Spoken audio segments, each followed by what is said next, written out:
Let's bring out the former president of the United States, the Republican nominee for president, former President Donald Trump.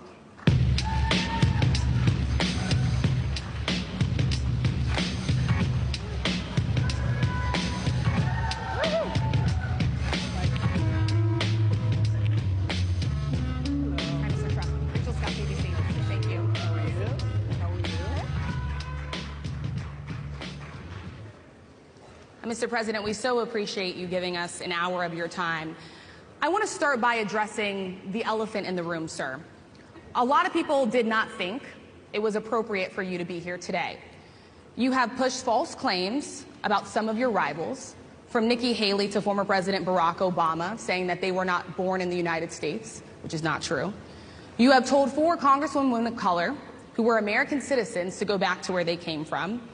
You have used words like animal and rabbit to describe black district attorneys. You've attacked black journalists, calling them a loser, saying the questions that they ask are, quote, stupid and racist. You've had dinner with a white supremacist at your Mar-a-Lago resort. So my question, sir, now that you are asking black supporters to vote for you, why should black voters trust you after you have used language like that? Well, first of all, I don't think I've ever been asked a question in such a horrible manner. First question. You don't even say, hello, how are you? Are you with ABC? Because I think they're a fake news network, a terrible network. And I think it's disgraceful that I came here in good spirit. I love the black population of this country. I've done so much for the black population of this country. Including employment, including opportunity zones with Senator Tim Scott of South Carolina, which is one of the greatest programs ever for black workers and black entrepreneurs. I've done so much, and, you know, and I say this, historically black colleges and universities were out of money, they were stone cold broke, and I saved them, and I gave them long-term financing, and nobody else was doing it. I think it's a very rude introduction. I don't know exactly why you would do something like that. And let me go a step further. I was invited here, and I was told my opponent, whether it was Biden or Kamala, I was told my opponent was going to be here. It turned out my opponent isn't here. You invited me under false pretense. And then you said you can't do it with Zoom. Well, you know, where's Zoom? She's going to do it with Zoom, and she's not coming. And then you were half an hour late. Just so we understand, I have too much respect for you to be late. They couldn't get their equipment working or something was wrong. Mr. President, I would love if you can answer the question on your rhetoric and why you believe that black voters should trust you with another 4 years. I have been the best president for the black population since Abraham Lincoln. That's my answer. Better than President Johnson, who signed the Voting Rights Act? And for you to start off a question and answer period, especially when you're 35 minutes late because you couldn't get your equipment to work, in such a hostile manner, I think it's a disgrace. Let me just ask a follow-up, sir, and then we'll move on to other questions here. Some of your own supporters, including Republicans on Capitol Hill, have labeled Vice President Kamala Harris, who is the first black and Asian American woman to serve as vice president and be on a major party ticket, as a DEI hire. Is that acceptable language to you? And will you tell those Republicans and those supporters to stop it? How do you define DEI? Go ahead. How do you define diversity, equity, inclusion? Okay, yeah, go ahead. Is that what your definition? Give me a definition then. Would you give me a definition DEI. of that?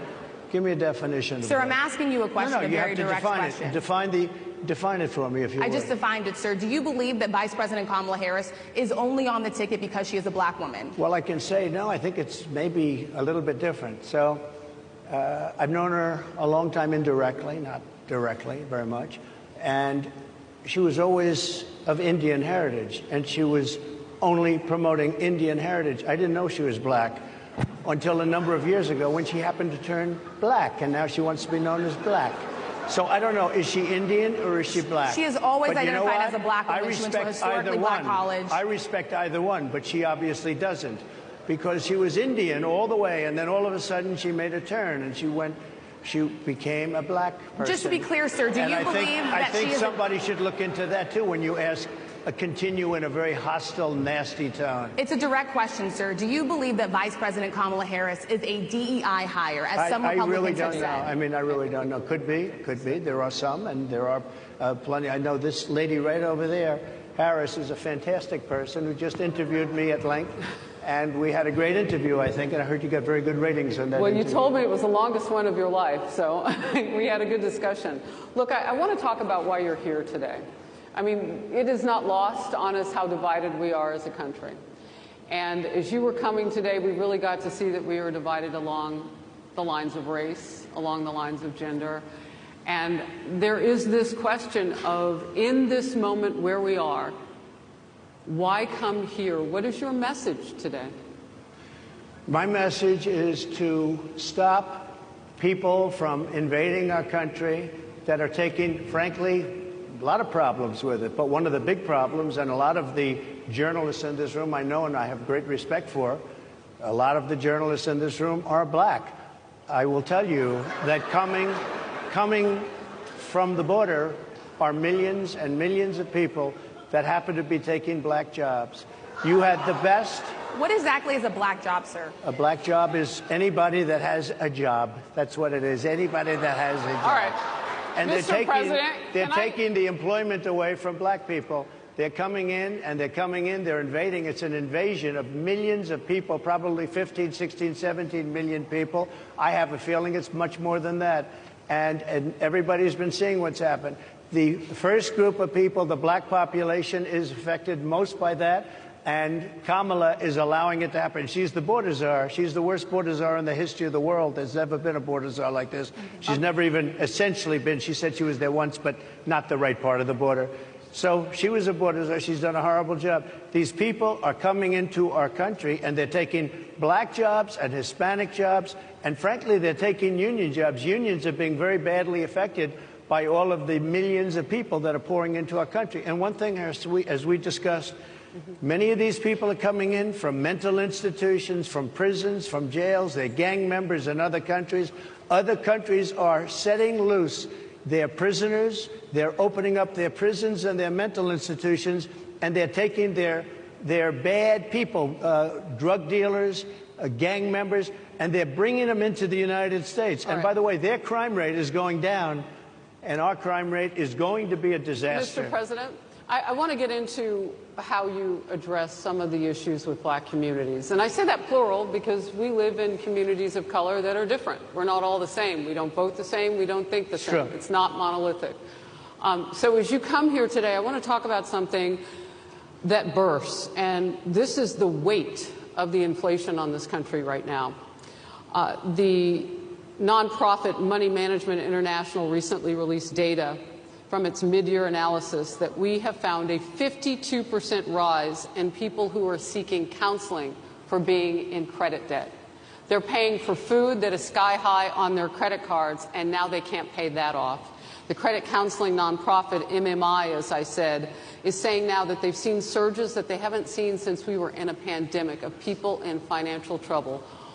Much of that falls on the shoulders of single moms, single black moms, when you look statistically. Yeah. How do you turn it around? What's your plan for the black community when it comes to money? So, first of all, it's very hard to hear you for whatever reason because of the fact that they have bad equipment, because I guess, this woman was unable to get the right equipment. But it's very hard for me to hear you, but I can hear every other word. It's very difficult, actually. But so I don't know if they can fix it or do something with it, but I'll do the best I can with it. The inflation is absolutely destroying our middle class, our working class, virtually every class. Inflation is a disaster in our country. Inflation is a country buster. It breaks every country. And we had, in my opinion, the worst inflation we've had. They say it's 58 years, but I think it's much more than that. It's been devastating. And if you just take a look at a lot of things they don't include, like interest rates. Interest rates went from 2.4% to 10%, and you can't get the money. People can't buy houses. They no longer have the American dream. Young people, young black people, they don't have the American dream anymore. They can't buy a house. They can't borrow the money because of the cost of the money. They can't buy because of the cost of housing, because of the cost to build it, because of inflation.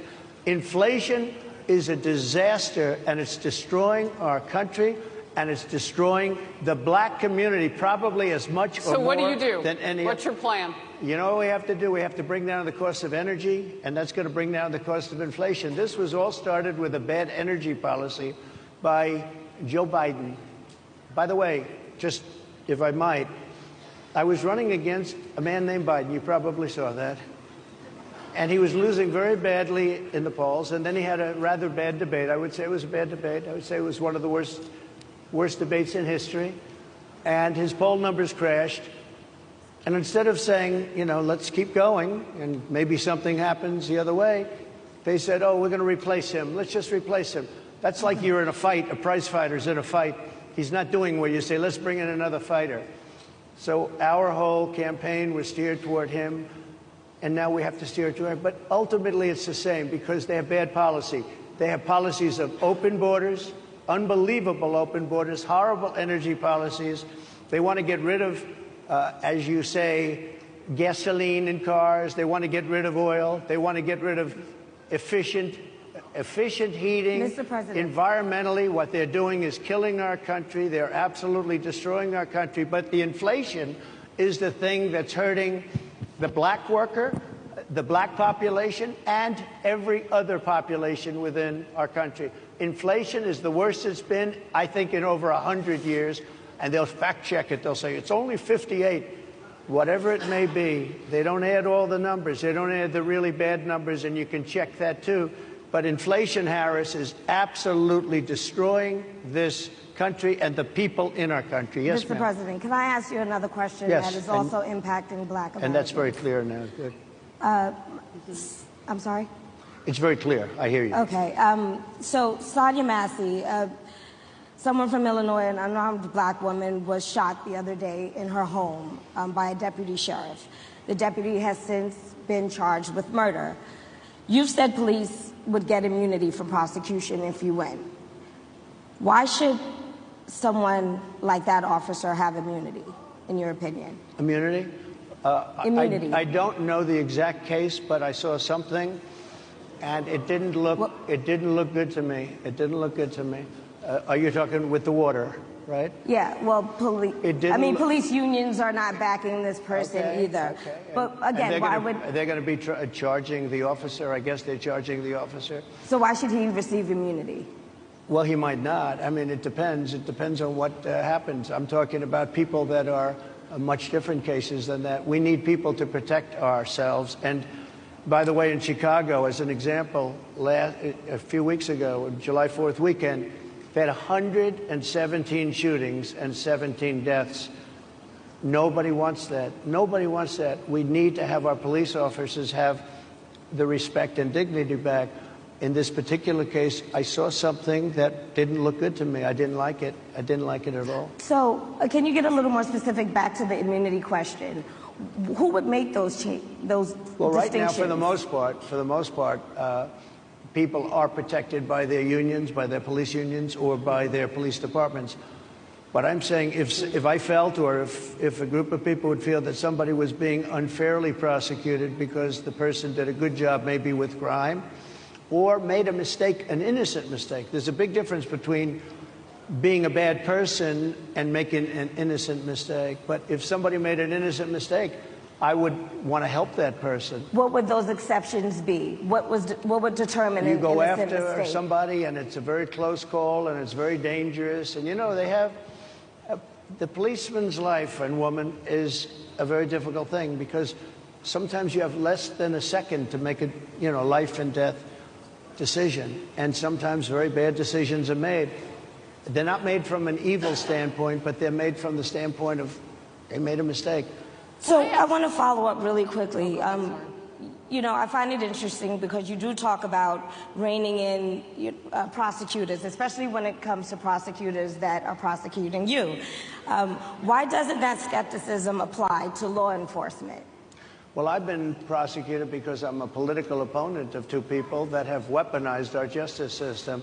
I've been prosecuted. I just won the big case in Florida. Everyone said that was the biggest case. That was the most difficult case.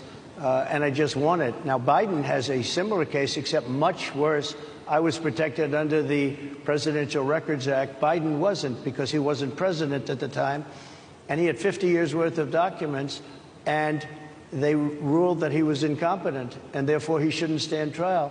And I said, isn't that something? He's incompetent and he can't stand trial, and yet he can be president. Isn't that nice? Mr. President, but they released him on the basis that he was incompetent. They said he had no memory, and he was a nice old guy, but he had no memory, and therefore we're not going to prosecute him. I won the case, and it got very little publicity. I didn't notice ABC doing any publicity on it, George. We covered you extensively, sir. I'd love to move over on to different topics. I didn't notice you do any publicity on it at all. I won the case, the biggest case. This is an attack on a political opponent. I have another one where sir, I have a hostile judge. We have you for a limited time, sir. I'd love to move on to different topics. No, excuse you. You're the one that held me up at 35 minutes, just so you understand. If we can move on now to the state of the race, sir, I want to get back to the campaign. Senator J.D. Vance is your running mate.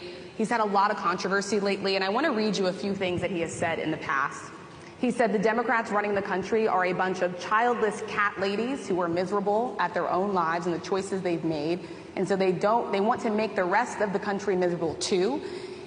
He's not talking here about how great it is to be a parent. He's attacking what he says are the choices people are making to not have children. Did you know that he had these views about people who do not have children before you picked him to be your running mate, and do you agree with him? No, I know this.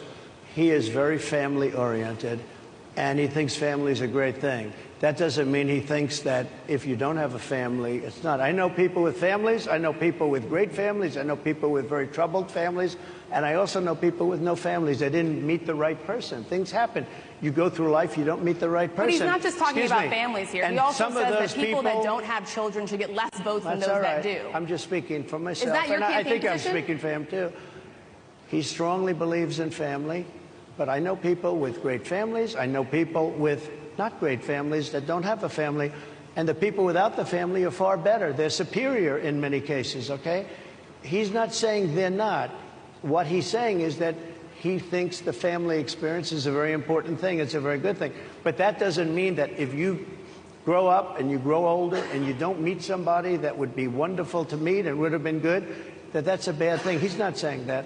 My interpretation, you'll have to ask him, actually, but my interpretation is he's strongly family-oriented, but that doesn't mean if you don't have a family, there's something wrong with it. Just one last point, and then we'll move on. Just one of the bedrock principles of American life is one person, one vote.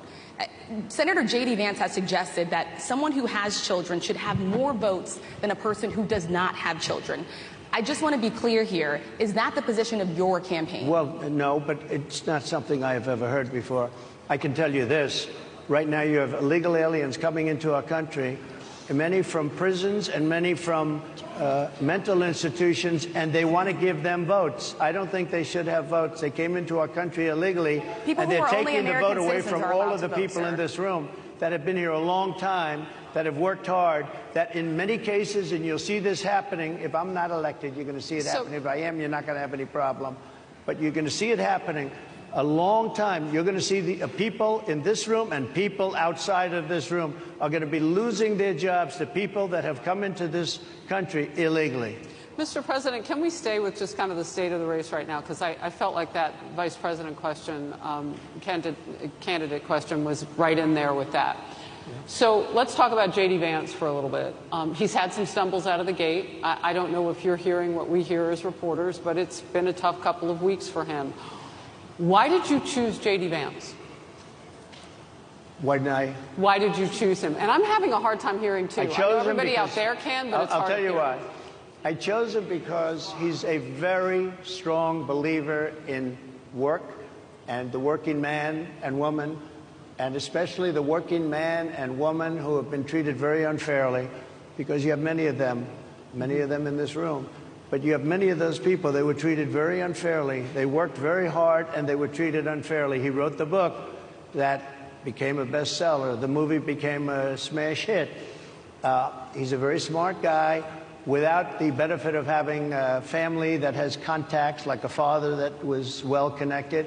He got into Yale Law School. He graduated in 2 years from Ohio State, summa cum laude. I mean, you take a look at, his career has been an amazing career. He started off at a level with a difficult family situation, very difficult, with the mother and the father and everything else. He ends up going to Yale Law School and was one of the top students, became the head of the Law Journal. I mean, it's an amazing thing. He's a 4-year, he was in the military with great distinction for 4 years, got out, went into business, became successful in business, very successful in business, actually. Did public offerings and other things.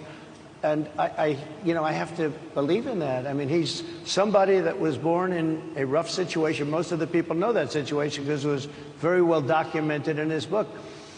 And I have a lot of respect for somebody that can get into Yale and become one of the best students in Yale, that meets a young woman at Yale who was also outstanding, and they get married, they have a beautiful family. But he had he's made himself an amazing life. He then goes to Ohio, lives in Ohio, and he had my endorsement. That helped. But he wins the Senate. He becomes a United States Senator. So he's a United States Senator. And so, Harris, like I respect you for your success, I respect people for their success. The reason I asked the question is because the last time you and I sat and talked was the day that you were shot. We'd been together for much of that day. You left to go to Butler, Pennsylvania, and we didn't know what was next. Yeah. And 2 days after that... I cannot understand. Your microphone I know, is so it is really hard for me to understand it's just, you too. I can understand you perfectly. Because she's closer. I can understand you. I'm happy to hear that, sir. But I can't really understand, Harris. I have a few more questions. Because of the distance, and the mics are really in lousy shape, but I cannot understand Are you asking a question? what you're saying. So what I wanted to say was the last time we spoke, you said some words that were prophetic because I asked you who you wanted to choose for vice president. Yeah. And you said normally it really wouldn't matter what they would bring. You know, you choose somebody that you think has a future, that sort of thing. But you said these words 3.5 hours before an attempted assassination on your life. You told me that bad things happen, Harris. And that's why this decision is important this time. Bad things happen. You said it twice. When you look at J.D. Vance, is he ready on day one? Does he what? Ready on day one, if he has to be. I've always had great respect for him, and for the other candidates too. But I will say this, and I think this is well documented. Historically, the vice president, in terms of the election, does not have any impact. I mean, virtually no impact. You have 2 or 3 days where there's a lot of commotion as to who, like you're having it on the Democrat side, who it's going to be. And then that dies down, and it's all about the presidential pick. Virtually never has it mattered. Maybe Lyndon Johnson mattered for different reasons of what we're talking about, not for vote reasons, but for political reasons, other political reasons. But historically, the choice of a vice president makes no difference. You're voting for the president, and you can have a vice president who's outstanding in every way, and I think J.D. is. I think that all of them would have been. But you're not voting that way. You're voting for the president. You're voting for me. If you like me, I'm going to win. If you don't like me, I'm not going to win. I'm going to get my J.D. Vance question in. J.D. Vance? I'm going to get my J.D. Vance question in. To your point and to Rachel's point, he, has a lot of opinions about childless women like myself or divorced people like yourself. Do you think, well, I mean, my point is here. But at least it was said in a friendly manner. My point is, do you think the Republican Party is getting a little bit too judgy about people's lives when you think about abortion or when you think about what J.D. Vance is saying? I don't think, look, I think that the Democrat Party is really the one that has the problem. I think they're radical on abortion because they're allowing abortion in the 9th month. They're allowing the death. I think it's they're about allowing freedom, the death of a baby after the baby is born, based on Sir, the governor of Virginia. In every state in the country. Based on the governor of Virginia, they're allowing the death of the baby after it's born. They're allowing abortions in the 8th and 9th month. Well, Democrats have denied. I think they're right. And I think the Republican Party is actually much less. I think I've made them much less radical, perhaps. But the Republican Party, what we're doing is bringing it back to the states where everybody wanted it. Democrats, Republicans, liberals, conservatives, everybody wanted abortion brought back. They didn't want Roe v. Wade in the federal government. They wanted it. Everybody But the majority of Americans oppose Roe v. Wade being overturned. They Multiple don't know polls have about showed that, this. sir. Right now, they're voting. It brought it back to the states. Now, I happen to believe in the 3 exceptions. Ronald Reagan believed with rape, incest, life of the mother. I do. I think most people do. I think most Republicans do also. But if you take a look, right now they're doing, it's an amazing thing, out of the federal government, it's in states, and people are voting. And I will say, Ohio is, let's call it a more liberal version, has been approved. Kansas, the same thing, a little bit surprising to a lot of people. But the people are now voting. And it's taking this issue that's been going on for 52 years and has torn our country apart, and it's giving it to the people to vote on. And they're voting. And many states have already voted. Others are in the process of voting. And it's bringing it back to the people and a vote of the people. And it's not at all radical. And again, you have to follow your heart. I happen to believe in the 3 exceptions. Most people believe in the 3 exceptions. Most Republicans believe in the exceptions. But they don't want to see an abortion in the 9th month or the 8th month. Almost everybody agrees to that.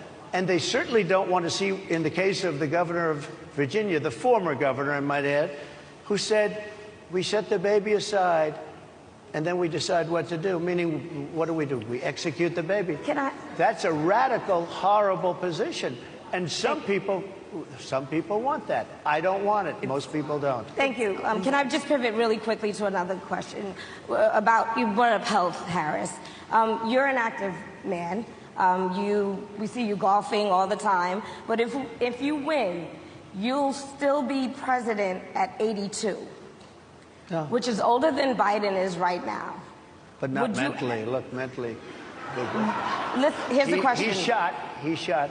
But most people, I know many people in their 80s and their 90s that are in great shape. Some of our greatest leaders. You look at throughout the world history, the greatest leaders, some of the greatest leaders in the world were in their 80s. But here's the question. Would you consider stepping down if you felt that your health was declining? Or would you? Oh, absolutely. And who would make, I think I'd know. How would you make that decision? I think I'd know. Look, if I came onto a stage like this and I got treated so rudely as this woman treated me. Oh, my goodness. And I'm fine with it because she was very rude, sir. Very rude. That was that wasn't a question. She didn't ask me a question. She gave a statement. That wasn't a question. I repeated your statement, sir, actually. You said you would. You would. Oh, make that absolutely. decision If I to thought step that down. I was failing in some way, I want people to be sharp. I'll go a step further. I want anybody running for president to take an aptitude test, to take a cognitive test. I think it's a great idea. And I took 2 of them and I aced them. Well, I took 2 of them. But let me ask you. Yeah. I would like to have people running for president, and I don't mean because they're 75 or 85. I think anybody running, I'd like to do it. People say it's not constitutional. I would like to have something passed where you can do it. I think we should know. I mean, I've watched what's happened in the last couple of years under this gentleman, and our country is a mess. We have inflation. We have the millions of people falling in. We have Afghanistan, which was the worst, most embarrassing moment in the history of our country. What he has done to our country, and her too, what they've done to our country, she has been a horrible vice president. She's considered the worst vice president in the history of our country. Mr. Don't mean to President, interrupt you, but would you consider taking the cognitive test? Mr. President, I would love to and do make it. it public. Well, I've already taken 2 of them, but I'll do it again. Mr. President, how do you intend to? I suggested, Harris, that let's take one. I said, Joe and I will go and take a cognitive test. Now, I'd do it with her, too. I would do it with her also. You know what? She failed her law exam. She didn't pass her law exam, so maybe she wouldn't pass the cognitive test. Mr. President, Are you saying she wouldn't pass? Just to be clear, I'm just giving you the facts. To be clear, you don't think I'm Harris just how do you giving the intend, facts. She and didn't look, pass her bar exam, and she didn't think she would pass it, and she didn't think she was going to ever pass it. And I don't know what happened. Maybe she passed it. She did pass it. There's a man over here. I think he must work for Mr. her. President, I would love to ask you about January 6th. You've called yourself the candidate of law and order. Yeah. When Time Magazine asked you if you would consider pardoning all the rioters, you said, yes, absolutely. Sure. You called them patriots. 140 police officers were assaulted that day. Their injuries included broken bones, at least one officer lost an eye, one had 2 cracked ribs, 2 smashed spinal discs, another had a stroke. Were the people who assaulted those 140 officers, including those I just mentioned, patriots who deserve pardons? Well, let me bring it back to modern day. Like about 5 days ago, we had an attack on the Capitol, a horrible attack on the Capitol. You saw the people that were protesting and spraying these incredible monuments, bells, lions, all these magnificent limestone and granite with red paint, red spray paint, that will never actually come off, especially in the limestone. It will never, I'm a builder, I know about this stuff. It'll never, you'll see it in 100 years from now. They viciously attacked our government. They fought with police. They fought with them much more openly than I saw on January 6th. What's going to happen to those people? What's going to happen to the people in Portland that destroyed that city? But sir, my question is on those. What's going to happen to the people that tried to bring... My question is on those rioters who assaulted officers. You have to would you pardon what's those going to people? happen? Oh, absolutely, I would. You would pardon those? If they're innocent, I would pardon them. They've been convicted. And by the way, the Supreme Court just well, they were convicted by a very tough system. How come the people that tried to burn down Minneapolis, how come the people that took over a large percentage of Seattle, how come nothing happened to them? How come the people sir, we're talking about people that were people, seen beating officers with flagpoles, dragging them down the stairs. They're on video. Have you seen that video, sir? Oh, really? Well, you would pardon those rioters? They shot a young lady in the face who was protesting. They shot her in the face. You know, nobody died that day. You do know that. But people died in Seattle. Nobody died, but people died in Minneapolis. You know people died in Minneapolis. And nothing happens, and nobody ever talks, and nothing happens to those people. But you went after the J6 people with a vengeance. And I'll tell you what about the cops that were, and I'm all for the police, as you know, but what about the police that are ushering everybody into the Capitol? Go in, go in, go in. What about that? Look, nothing is perfect in life, but you have people from Minneapolis, you have people just from 5 days ago in Washington, D.C. They were having fistfights and fighting with the police. They were spraying and destroying. They were desecrating our monuments in Washington, D.C. 5 days ago, and nothing happened to them. And you can't have two systems of justice. That's why they went after me as a political opponent, because they felt they couldn't win without doing that. And we're going to win our cases, and we're going to be vindicated. But I have to spend a lot of time on that, and money. That's what they want. After the election, they won't care. Although in my case, I think they probably will, because the hatred is pretty deep. But I'll tell you, they went after me as a political opponent. That's never happened in our country before, and it sets a terrible, terrible precedent. What do you do on day one if you win? What's your first thing? What do? I close the border.